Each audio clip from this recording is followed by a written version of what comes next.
Is there anything that you feel like you might be able to drop on us right now? So this is the poem. This is not a poem. This is not a poem, and I am not a poet. When I'm unable to find a better way of saying in 2012, 48 people in Great Britain were killed by guns and 120 women killed by the hands of their beloved partners. I am not a poet, but I can't find a more beautiful way to say that no nation in the world imprisons as many members of its population as America does.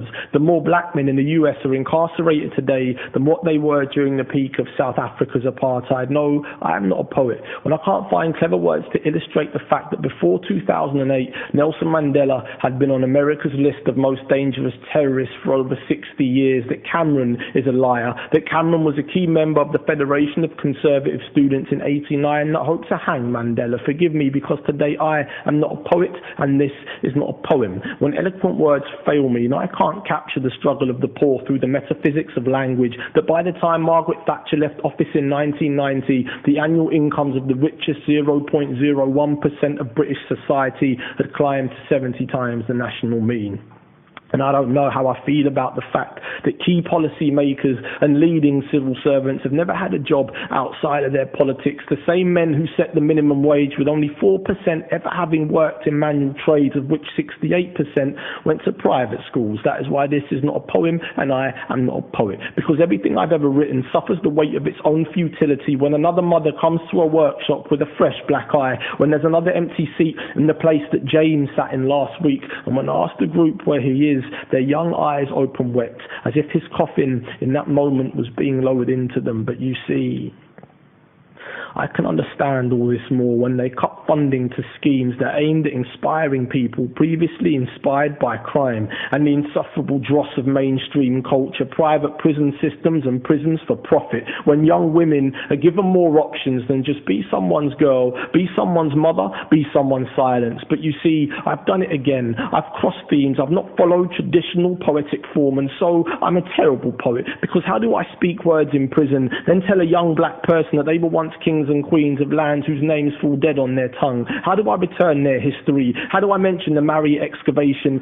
Shikanta Diop, and the skin cell sampling of 300 mummies? How do I show them pictures of skyscrapers before skyscrapers even existed? How do I do all this and then have them ask what part of the world I am from? Why don't write poetry about 1974, Elgar and Kissinger, until I tell them that I am not a poet, and nothing I can write will help dismantle this idea of race that we've become so attached to. Nothing I can write will include the importance of mitochondrial DNA and the 99.99% of us that is identical, that a BNP member most probably has more Asian and Arab in them than the mosque that they conspire to blow up, that immigration isn't a choice, that people don't come to the UK for great weather, hospitality and quality of life. How do I explain all this and still retain artistic merit? I spent days looking for a metaphor to put the Palestinian Nakba in, until I found a home that once stood beautiful and prim, and then I opened the door and saw its contents ransacked, its family massacred, and its garden on fire.